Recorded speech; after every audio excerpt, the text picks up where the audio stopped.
Growing up is hard to do. All right, awesome. Oh, this one's so fun. Okay, so you've got like the CMC, right? And even though like the series has been going on for a while, they're still like kids basically, or they're like they look young, right? And they're still like young, and so they want to go to this huge festival in like Appaloosa, kind of in the middle of nowhere. And it's just supposed to be like a really, really cool festival. So they have this end result. It's gonna be like the coolest thing ever. If they can get here, there's this huge show. Everyone's gonna be here, and there's gonna be like a roller coaster. It's gonna be like snacks, food, ever. It's just gonna be the best thing ever. And so like their whole objective for this episode is to get from Ponyville over here all the way over here. And so what they do is like they need to like go on a train to get here, and so they need like somebody to bring them because they have no clue where they're going. So they ask, all their sisters, right? So Scootaloo asks Rainbow Dash, Apple Bloom asks Applejack, Sweetie Belle asks Rarity to come and take them on this trip. And basically all of them say no. And so then they ask Fluttershy, and Fluttershy's like, no. Because they're all busy. They all have stuff to do. They're all like running businesses. They ask Pinkie Pie, like everyone. And then they go and ask Twilight. And Twilight is like, no, I gotta like do this stuff because like I'm busy. And no one really has time to take them to this super big event, which that's kind of sad, it kind of sucks. Because like, somebody should care. But it was probably like a Monday or Tuesday, and like everyone was super busy, so I don't know. But while they're at Twilight's place, there's this like magic flower thing, and Twilight's trying to figure out what it does. She has no freaking clue. And it's only got a couple of petals left. And they're all standing around this magic flower thing, and they do that hyperboreal wish thing, and they say, oh, I wish we could be older. And then they turn into these giant like adults after they make that wish, right? And you can kind of see the flower in the background, not a big deal. But like they become adults, like physically. Now notice there's a difference between like physical and mental. And it's like this is something like so many kids want. They're like, oh, I want to be an adult. But it's also like this mental state, right? So they're still like kids, and they have no freaking clue. Like very little life experience, right? And so they're like, okay, well, we're adults, let's go to the train. So they go to the train station, and they buy tickets, and they get on this train, because they're adults, they can do whatever the heck they want, and they're just going around having a big party. And they do like their like shenanigans and their antics, and they're like singing on the train and like having a big party on the train. And everyone's just look at them really weird because like when they're kids, sure, whatever, have a big party on the train, sing around, dance around, so that's cool, whatever. Make a ruckus, not a big deal. But now that they're adults, like everyone expects them to like be mature, like be normal people. And they're just like they look like total fools because like physically they're adults, but mentally they're like just like still kids, right? And then what's interesting is like as they were asking everybody over and over and over again, hey, would you take us? Would you take us? Would you take us? Would you take us? Would you take us to this place? Everybody said no, but after they said no, everybody also said you better not go on your own because you're gonna get lost and it's dangerous and blah blah blah blah blah. And what happens is they get on the train, but they kind of get on the wrong train. And instead of going to Appaloosa, they go to like this place in the middle of nowhere. And it's like the last stop on the train, and they have no clue where they are. And they ask some old guy like where the heck they're supposed to go, and the old guy's like, oh, you guys just have to go through this giant forest, and once you go through this giant forest, you'll get to the fair. So basically they do exactly what everyone told them what was going to happen, which is they get lost, and they have no clue what to do. So they're standing here at the edge of this forest, and there's no train to go back on, there's nowhere to go, there's no town here. And so basically they just go into this forest together, again having no clue what they were doing and pretty much falling into what everyone said was going to happen, which is they're going to get lost and have no clue where to go. And as they go into this forest, they come in as a team, but really quickly they kind of get separated, and they get pushed away from each other. They just get lost. And then it's like 10 minutes of them just being lost and having no clue what to do. And then they're like, oh crap, everybody was right. We're just kids and we have no clue like how to actually navigate or travel with any kind of decent like accuracy. And after a little bit of that going on, they actually find a couple of guys. There's a guy and a girl, like brother and sister, and they're going to the fair, and they have like this little pet, which is pretty cool. And basically, they all kind of stumble together, and they find these guys, and they come back together as a team. And these are like kids too, and they're like, hey, you know, you guys are adults, you should come with us to the fair and help us out. And at the same time, they're also having a little bit of a challenge, right? So the girl, his sister, like, she really wanted to protect this animal in the cage because he apparently the animal had never gone to a fair before, been in front of people before, and just kind of shy, fragile. But the brother was like, hey, don't worry about it, not a big deal. We can enter him in there's like a big competition, and he can go and succeed in the competition. It'll be like really awesome, and he'll do a phenomenal job. And then they ask, you know, well, what do you guys think? You guys are adults. And they basically give like terrible advice, and they say, hey, you should just ignore, you know, what she thinks, and just go out and just let him go and do whatever, and just let the animal free and let him do his own thing, which was not the best advice. So they get to the fair together, and remember, you got to think, like, these are still kids, right? So they're going around having a great time, jumping around, having a huge party, which is like super, super cool. And then they go to the animal contest, right? And there's like this showcase of all the animals. And these two, you know, they let their little animal thingy out, and basically, like, it's just this little animal to start with. But he gets like a lot of pressure with everybody looking at him, and he gets super scared, and he gets frightened, and just, you know, all the general stuff of animals going kind of crazy. And it turns into this like giant like world, like just this huge like monster thing, and it creates like this huge vortex, like this tornado everywhere, and just makes like this giant explosion, this huge mess everywhere. And basically everyone freaks out and they have no clue what to do, and it starts like sucking people into them. Just a really, really, really giant mess. And so the CMC, you know, they turn to the CMC because these are the guys that they asked for help. They're like, hey, what the heck are we supposed to do? And they're like, dude, I don't know, we're just kids. Like, dude, I don't know. And so they go and they do the right thing, which is to find the mastermind and find the people that know what the heck's going on. They send a message, and they get Twilight and Fluttershy to come over here, and they raise their hand and they say, hey, we need help, will you help us? And of course they say yes. Why are you adults? And why are you here alone? And all that stuff. Because in reality, they shouldn't have been here, right? They should have listened to the advice, those who were wise, those who had been there, done that. But they didn't, right? Because they wanted to go through their own journey. They wanted to do it their own way. And the way that turned out was basically this huge destruction everywhere.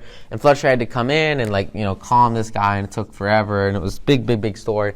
But basically, like, she comes in and she saves everybody, and she stops the giant rampaging tornado. And then Twilight's like, you guys probably shouldn't have just turned into adults because, you know, your minds are still kids and you have no clue what you're doing. And she brings this special flower with her. And they kind of figure out how to use it. It's magic to turn them back into kids. And they're like, dang, you know, I'm pretty happy that happened, because now they understand the insane value of their youth. The insane, you know, value of being themselves, being who they are, and acting like themselves and acting like who they are, instead of trying to be someone that they're not, instead of trying to pretend that they're older or pretend that they're in a different situation than they're actually in. Or instead of, like, this is a big problem a lot of people have. They don't look at, like, you have like tons of success, and this idea of, like, you've got all this stuff, right? Maybe this is personal success. Maybe this is just like material things. Doesn't matter, right? And you have all this stuff right here. This is huge gain. And then you have sort of this level up here where you kind of expect yourself to be, where you want to be. And so many people, they totally ignore all the stuff they have, and they totally ignore the gain. And instead, they just look at the gap. And the gap is freaking awful, because you don't want to focus on negativity. You want to focus on all the amazing things you have. This is positivity. This is negativity, right? So many people, they'll focus on all the things they don't have instead of actually just appreciating all the amazing assets they do have. Like, they'll go out and they'll get, like, you know, that newest car, that nice TV or whatever, and go home that night. Instead of thinking about, wow, this is the coolest thing ever, you know, maybe they get a car. They'll think, oh, well, why don't I have, like, the newest Rolls Royce or some crap? And it's like, dude, that's not what you want to focus on. You want to focus on the positive. You want to focus on the gap, and focus on the gain. Focus on what matters. Focus on what you have. Focus on what you can appreciate. Focus on your youth. Focus on your aspects. Focus on your skills. Focus on your abilities. Instead of thinking, oh, but wouldn't I wish so much I could be an adult? Because that's not the way to live. That's not the way to have fulfillment. That's not the way to have happiness. That's the way to feel empty. That's the way to feel distraught. That's the way to feel unwhole. And that's not a good feeling at all, right? I mean, it's just so crazy. And so you want to be just exponentially more grateful and geometrically more appreciative of all the amazing opportunities and situations and assets that you have right now, more than any other kind of gap that you might have in your life, because it's all about focusing on that positivity, which is just so key, and so huge.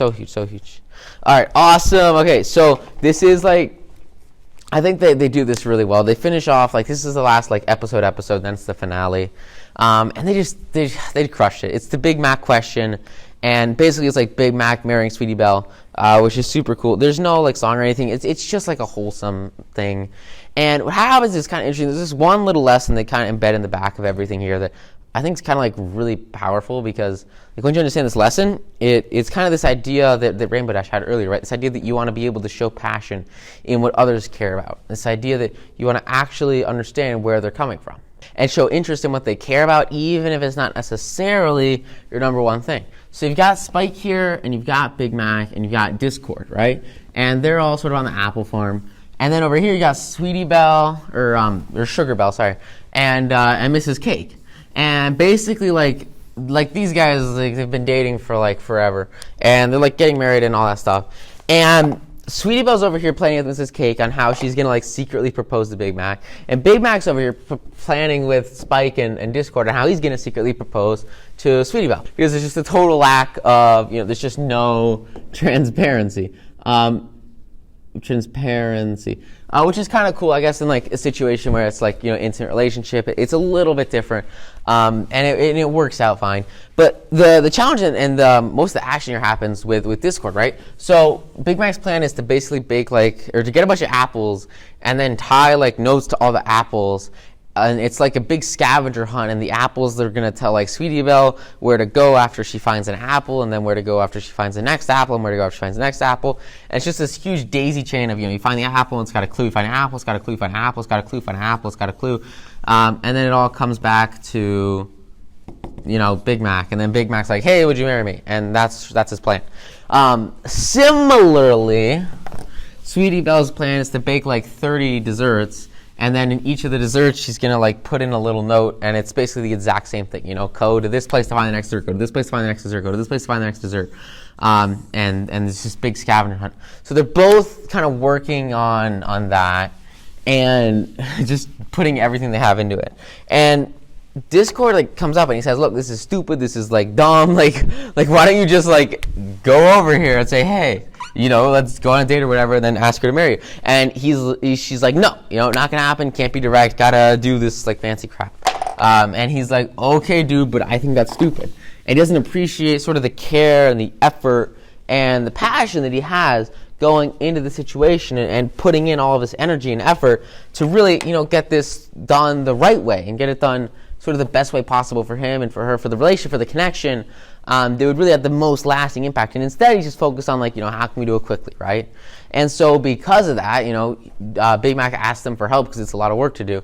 And he basically turns like all the apples into like walking, talking apple creatures. And then they go into town and they just like eat everything and destroy everything. And it's a really, really, really big mess. And so Spike and Big Mac are following after him, trying to like clean all this crap up. And Big Mac goes around town trying to clean it up, while Spike goes into the bakery, try to figure out or distract Sugar Belle. And so while he's in the bakery, he sees Miss Cake baking like 30 things, and she's like baking like crazy.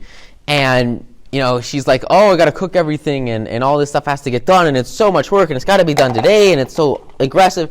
And he doesn't really know like what's actually going on here, but he sees her super stressed out, and he's like, well, hey, why don't you just let me help you with that? And then he like uses his fire breath to like breathe fire over like everything that she's cooking, like right in front of her, and bake it all like right in front of her. And basically, he just starts a fire and like burns everything, and destroys like all of the work that she'd been doing. Like on this table, it's just all destroyed from this giant fire that he starts. And he burns like all the little pieces of paper that were inside of each of the desserts, and just crushes like hours and hours and hours of work with this massive fire. And she's like, holy crap, dude, what the heck? Because he didn't actually take the 10 freaking seconds it would ask to say, hey, do you want help with this? He didn't step back for a minute and say, hey, do you want me to help you cook all this stuff? And instead, he just blindly took action and did it. And in reality, while he did that, it like literally destroyed hours and hours and hours, like the whole day of work was just gone. because it burned all the paper inside, right? And it also burned all the desserts. And it just felt so awful because she'd been trying so hard. She'd been working so hard to get it done, up to the point where she was literally like messing up some of the recipes just because she was trying to work so hard that she wasn't actually able to like actually mix things the right way. And she would put like way too much sugar, too much flour, too much salt or something, just because she was like literally stressed out to the max and wasn't working at her top capacity because she didn't have like any of her energy. She just felt dead. It was really, really, really harsh. And so this goes on, and basically like both of their plans just get totally ruined and crushed. And everyone get pissed off at Big Mac. It was just a huge, huge, huge mess. And all the apples combine, and then when all the apples combine, they come together to form this giant like apple creature that like tries to take over the whole town, and Discord has to come and like kill it and destroy it, and it's just this huge, huge, huge, huge, huge, huge mess. And all these complications that both these guys have been doing just like crumbles and crushes everything right in front of them. And everyone is just totally, totally crushed from it. And then what happens is really interesting. They come together and they say, wow, we were really, really trying, but nothing worked. And they admit it, and they say, look, that's okay. And they come back to, you guys remember, from Applejack's parents, they had that tree that they planted, right? Where it's like the pear and the apple tree. And they have this like tree, it's like two trees in the middle of the forest, and it's like, the coolest thing ever. It was in the song. And so they go to this tree in like the middle of the forest, and basically they just sit down and they're like, crap, everything sucks, this was awful. And everything went wrong.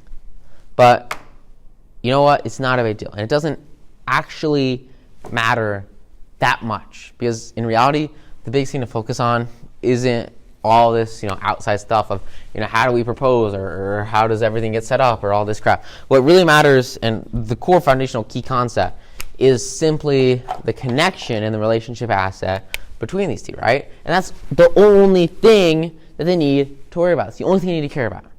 And once they understand that all this other stuff is just fluff that doesn't actually matter, that's when they say, all right, cool, sounds like a plan. Will you marry me? And then she's like, yeah, of course, and then they, it's just the best thing ever, right? And they're like super, super excited, super happy. It's like the coolest thing ever. And then like Spike and Discord and Miss Kaylee, everyone comes out of the bushes and they're like, oh, it's so cool, congratulations. And then it cuts, and then they have like this giant wedding, and it's all right in front of this like tree in the middle of the forest. And what's most important, and the huge, huge takeaway here, is that they didn't focus on themselves, right? They didn't focus on themselves for the first 75% of this. And only once they spent the time, the effort, and the energy to actually care about how the other person felt and how they were positioned and what they were doing, how they thought about this event, did they actually go and like have that impact, right? They go and just do it. Because all they have to do is be transparent and be like, hey, this is what I'm feeling. Hey, this is what I'm feeling. Okay, cool. It's not, you didn't have to do all this crap, right? You just have to focus on what matters, which for them was just this intimate, close connection. And then they have this marriage, and Discord realizes that like he basically destroyed, everything they were trying to do originally. He crushed, he basically ruined like this proposal that was supposed to happen with his antics, with his crap. And he realizes that it's more important to show respect and care for what other people are passionate about, even if it's not necessarily something that he's super, super, super, super passionate about. But he's got to respect those boundaries, right? He has to do the right thing, not just amuse himself at the expense of others. Crushing their proposal for his own amusement was not the goal.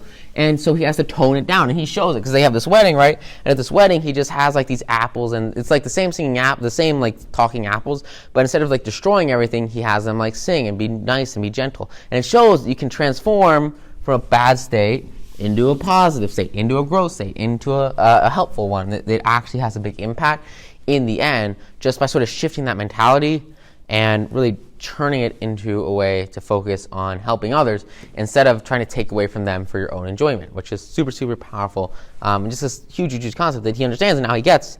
And it's one that really crystallizes in the ending of the end, but a lot of really, really strong core foundational key concepts there, which is super cool. Okay, cool. So the ending of the end. Whoa, okay. This is, oh my gosh, okay. You've got, Tirek and Chrysalis and Cozy Glow, and they got it all. They're escaped from prison. They have this special power bell thing, and basically they just like take over the Crystal Empire, just walk in, crush everybody, take it over, and then they're like coming towards Canterlot, and Twilight's in Canterlot with the main six, right? Everyone's here together, and they're all like, hey, we're gonna defend the world. And they've also got those 6 like older ponies, the older ones who are led by Starswirl the Bearded. They kind of have them on like the edge of the world. You got like Starswirl and all the other older group of like friends that defended the world. And so this is sort of their defense against these guys coming to take over the world, which is pretty insane because they're together, right? So you've got like these 3, and it's not like just one person anymore. Now they have a mastermind, they have a connection, and they're really, really, really powerful together. So much more so than they could ever even like hope to be alone, which is pretty scary. It's a tough proposition because now all of a sudden, what they have more power, but most significantly, like they have each other's strategies and their ideas, and they can use that to actually grow significantly greater levels of influence and power. Which is just, it's really, really, really powerful and really, really huge. But there's one thing that happens before they get here that I do want to go over because this is huge. So they're standing in their cave, right? They're standing at home. And this is sort of where they've just been living. It's under Grogar, right? And this is sort of how they start the episode. I mean, obviously, like they go and they, take over some places before they come to Canterlot. And they mess up some ponies before they come here and they, hurt people. But the biggest thing that happened before here is you got these 3. And you've got Grogar. And Grogar says, today is the day, we're going to take over the world. And they turn on him. They say, look, you know what? We don't want to listen to you. We're going to do this on our own. Forget you. We're going to kill you. And they use this bell and they like zap him. And basically, like Grogar, he explodes. And then it turns out that he was actually Discord in disguise. And like, my God, it was huge. It was like, what? And so it's actually this Grogar is actually Discord, okay? And then he like goes and he runs away, and they kind of let him run away, and he sort of hides and hears what their plans are to take over the world. And he's like freaking out. He's like, holy crap, whoa, that's not that good. And so, these guys come, they're on the journey, right? Just a little bit of the background there. And so the reason that they're prepared is because Discord comes and basically says, hey guys, so I sort of like let these guys escape from prison and then got them all together and told them they were going to take over the world. And they just escaped and they're coming to take over the whole world. Not necessarily the best thing you want to hear from somebody. And really a massive, massive, massive breach of trust between Discord and the main 6. I mean, they feel awful. They feel distraught. They feel betrayed by him for good freaking reason, And he says like he did it so that they could feel stronger as a team.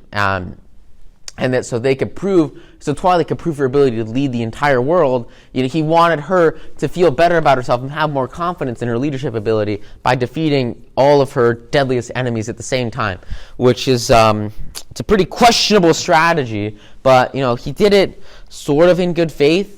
But then he also did something that was really, really, really, really, really bad. And so, he sort of like tells them, and they're like, crap, we got to prepare for this.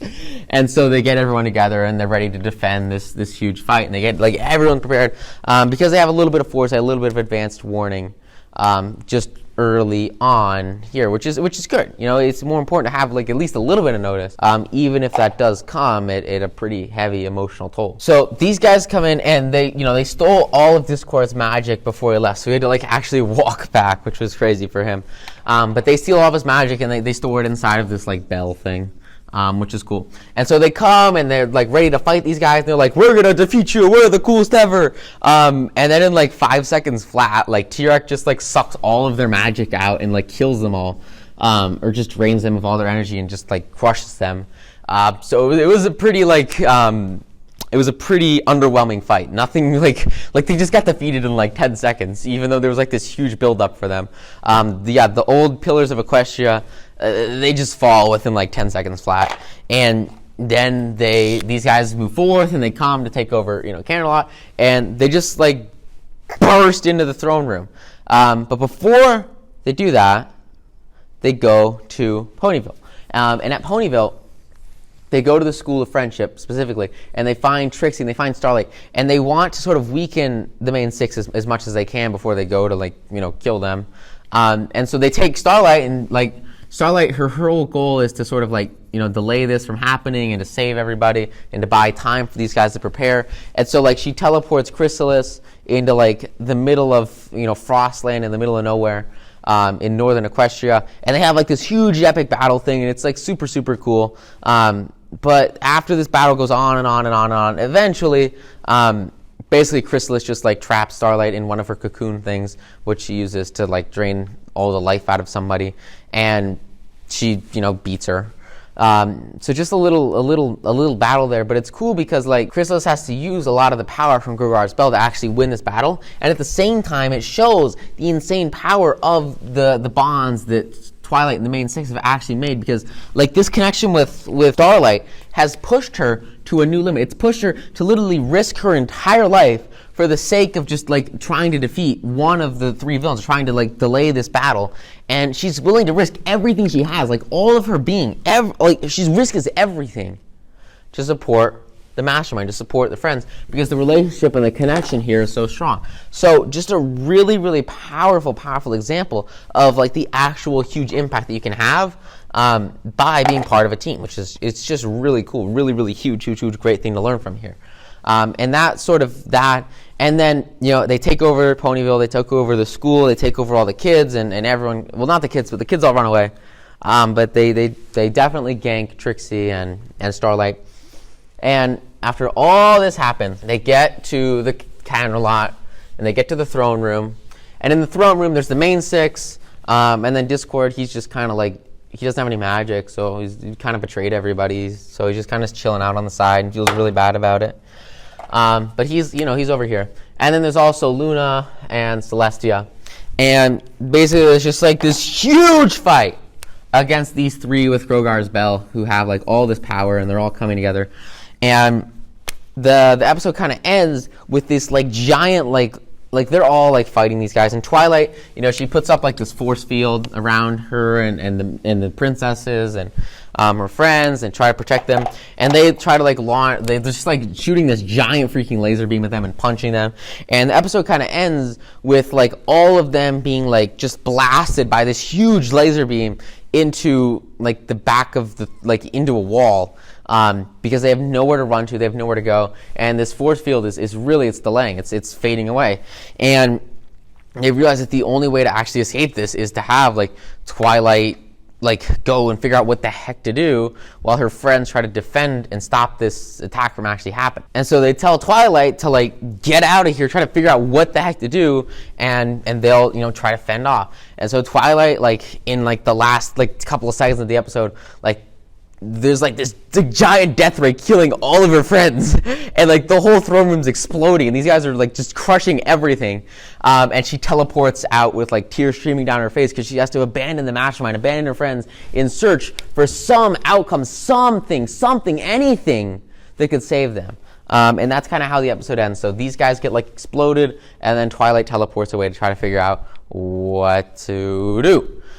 So yeah, and then we go part 2. Okay, cool. So this is sort of like this is pretty crazy. Episode opens, and the fight's over, everything's done. Twilight like got out of here, and she is we don't know where she is yet. Okay, so these big three guys right here, like they open up the episode, and what happens is Chrysalis, she basically has like this giant cave in the middle of wherever, right? And in this cave, she's got like Starlight, she's got Trixie, and she's also got the main six. Everyone except Twilight. So like everybody is like trapped in these like big cocoon things that she again uses to like suck all the energy and stuff out of everything. And she's got a ton of other people in there, but she's captured like everybody, and everyone's trapped in this giant prison area, and they have nothing to do. And you also got like the princesses are locked up by chains, and then Discord is locked up too, and they're all kind of locked up here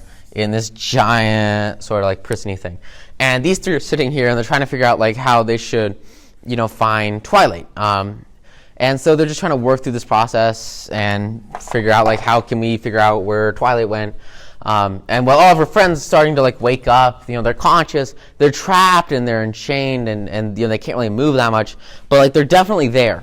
And they're trying to figure out like how they can escape, right? So these guys are just kind of sitting around, and Discord like he finds a rock and he just starts throwing it at them to piss him off, and try to get him to like it's just a huge mess. And what's cool is like before Discord ran away, like they stole all of his magic and they put it inside this bell, right? So they've got all of Discord's like chaos magic inside this bell, but they don't actually know how to use it because it's like a different kind of magic and it's like super complicated and kind of crazy. And so Discord's sitting here and he says, hey, if you let my friends go, or let Fluttershy go, I'll tell you how to use the chaos magic. I'll tell you how to use the secret magic. And at first they're like, no, and especially T-Rex no, because remember, like T-Rex and Discord, they kind of like betrayed each other in season 4, and there's like this huge fight that they had, and so like T-Rex gets super pissed, and Discord keeps telling him to like give him, and again he's throwing rocks at him, and so like T-Rex like launches like this giant like death ray at Discord from like his magic, and Discord like reflects it off of a shiny rock.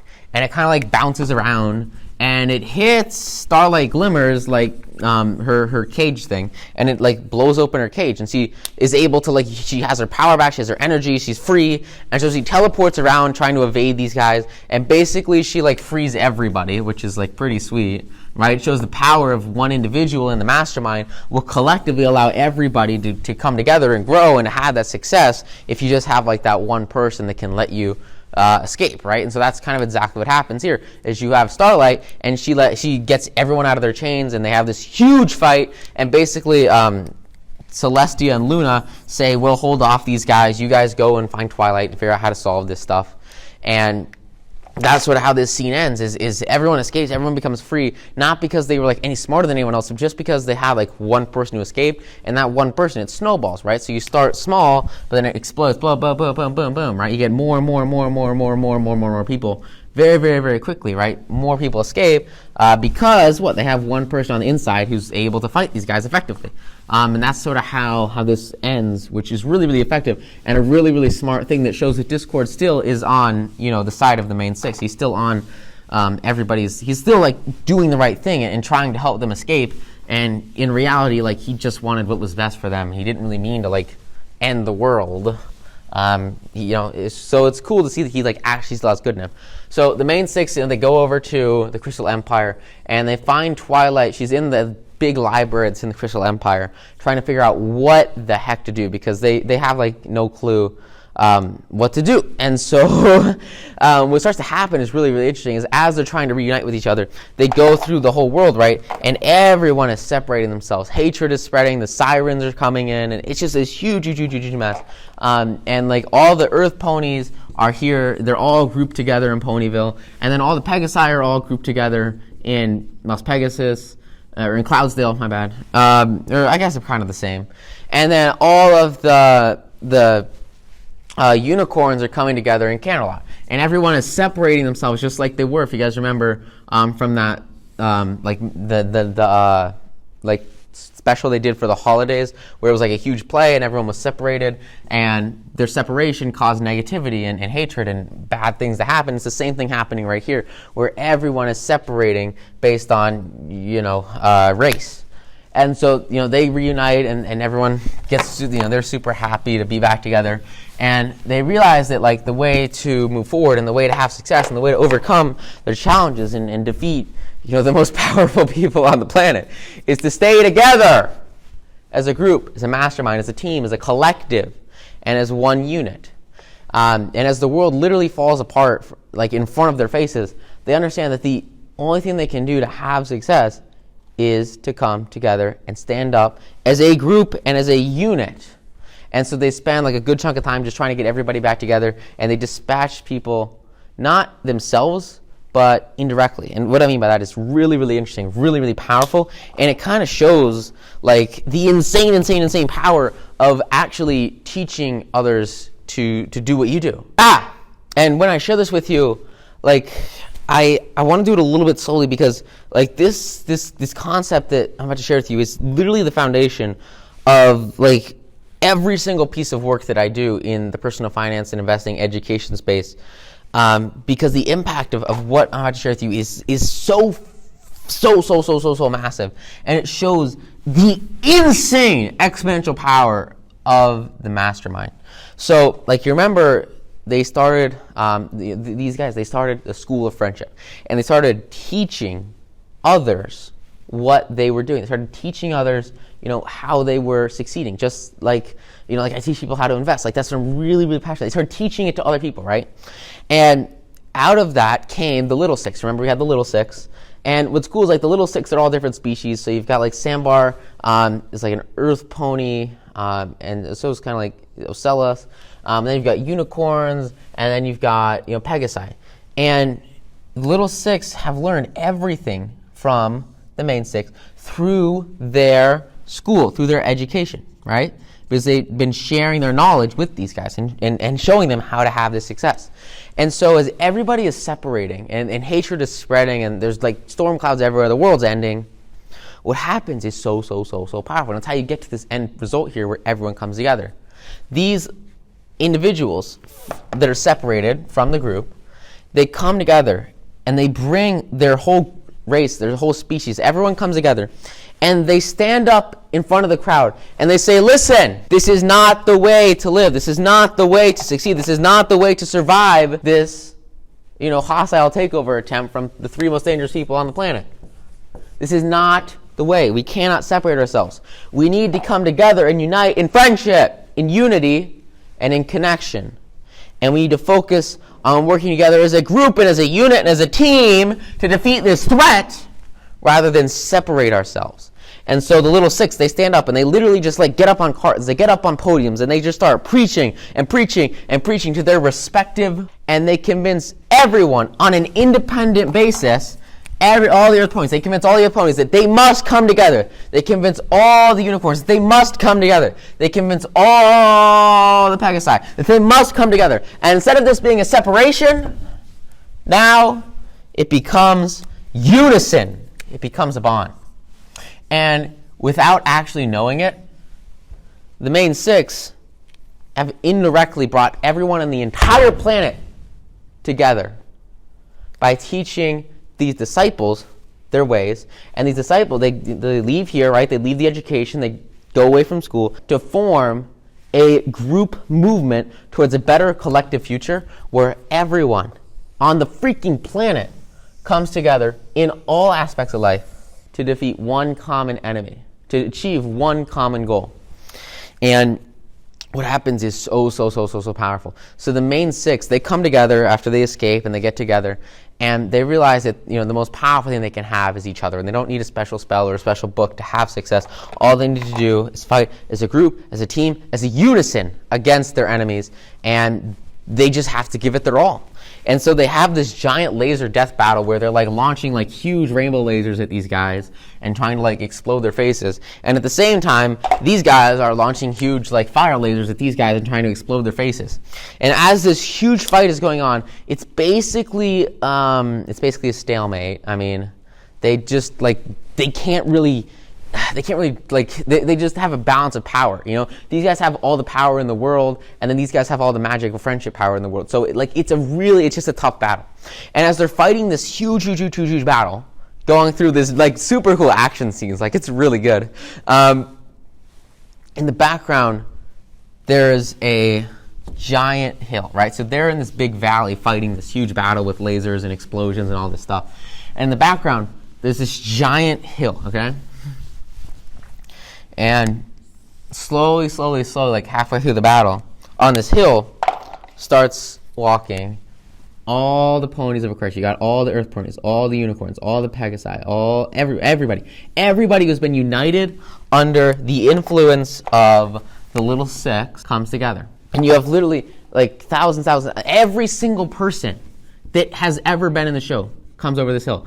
And leading them all, the little six, and also you have like all of the changelings over here, all being led not by the main six, but by the people that the main six influenced, the people that they changed the lives of. And they're all being led by Thorax, who, Thorax's life was changed by the main six. And even though they're not directly here right now, they're having an impact on every single changeling on the planet because they impacted their leader. And they empowered him to have success. And then alongside that, you see every single dragon on the planet. You got all the dragons, all here to fight alongside as a team, as a group, in unison, all being led by Smolder, You got Smolder up here, leading every single dragon into this huge fight, into this massive battle. You have all the griffins in the entire planet being led by Gallus. Gallus didn't go to the ponies, he went home to the griffins to collect the griffins, right? And again, Sambar is really the main guy leading like most of the ponies, and then you have like, it's just all of them being led by Gallus. And then you have every single Wonderbolt that Rainbow Dash has impacted, every single person that they've touched. You have Yona goes home, and she gets every single yak on the planet. And she leads all of them together. They all come to support the group effort, to support the team, to support the unity. Every single person that they've impacted. You have Flim and Flam there. You have, all of Twilight's friends from Caroline. Everyone from Caroline. You've got, like, literally from the movies characters. Like, you've got the Tempest. I mean, so much. So, like, every single person. You have dude, freaking, are you serious? Terramar goes home, and he collects every single of the swimming, flying ponies, all of them. Everyone comes together as a group, as a unison, led under a common goal to destroy these individuals, under a common link of friendship to the impacts and the effects that the main six have had. Because the work that they've done in the past, the people that they have impacted in the past, are now standing up, and they're raising their hands. They're saying, you have changed our lives, and we are here to support you. And we will join as part of your mastermind, so that you can have the power that you need and the support that you desire to achieve the success that you want. And every single person who they've added value to and they've changed the lives of pops up and comes together in this one moment, and with the full support of every single individual here. They realize that the power of what they've done is so much greater than themselves as individuals. It's so much greater than their own mastermind. And in reality, it's changed the lives of everyone that they've touched in their life, and everyone that they'll continue to touch through the education that they're spreading to their students, and that their students are spreading to those around them, and the geometric exponential growing impact that has over time, as they affect more and more people, and turn enemies kind of like Flim and Flam here into friends by supporting them and growing new collaborations. You see the head mayor, Chancellor Nase, became a friend, not an enemy, and he comes to join them and help them. And it's so huge, so paramount. And so Twilight and the main six, they all see this, and they realize that the power is in them together.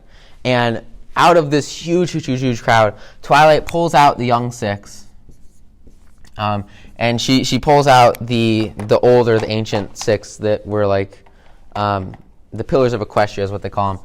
And she also has, like, obviously the main six right here. And they all come together, and she pulls them out as examples of this key foundational concept of the mastermind. And she says, this is an example. This is what power is. This is what friendship is. This is what growth is. This is what community is. This is what quality relationships can do. And this is the insane power that they create. And the magic of friendship is not just in her. It's not just in them. It's not just in their connections. And it's not just in their friendships. But in reality, it's something that has an impact on every single person on the freaking planet and changes all of their lives, whether they know it or not, because of the power of this mastermind principle that comes together, bonded together, and held together by the core foundational concepts of the ultimate magic of friendship. Changes everything. And they all stand together, they're all like floating, and they all come together.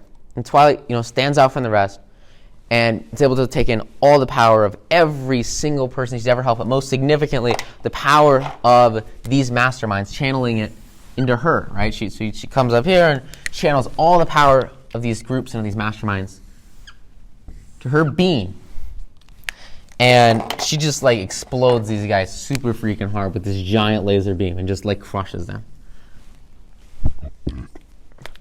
And then turns them into stone. Totally abolishes any power they had. Because it doesn't matter how much you try to do it the wrong way, it will never stand up to the insane power of having massive impact on huge groups of people. The way she does that is by continual education and by sharing what she learns along the way and openly allowing others to mimic her, because you know that together they're so much more powerful than they could ever be alone. And with this combined magic, there's no stopping them. They absolutely crush it they explode, and they do an amazing job, and they have total and complete success as they explode their victories, they explode their success, and they just crush it. Just insane, because they combine all the power of everyone there, and they freaking do it, man. They kill these guys, and everyone comes together, they cheer, they appreciate her, and she becomes basically the new ruler of Equestria, and she rules the world, and that's that. It's a game changer, all because of her leveraging the power of Mastermind, leveraging the impact of so many people. So if you can think of it like here's this really great example. Like if you want to have success, right? If you can figure out a way to give tons of other people success, that success will naturally come to you. Like if you can just give tons of people a ridiculous amount of value in their lives, that value will naturally come to you. And it all just stems from having a massive impact on a ridiculous number of people through the power of a mastermind, which all filters down to a game-changing life experience for yourself. It's just freaking insane. That's the power. That's the principle.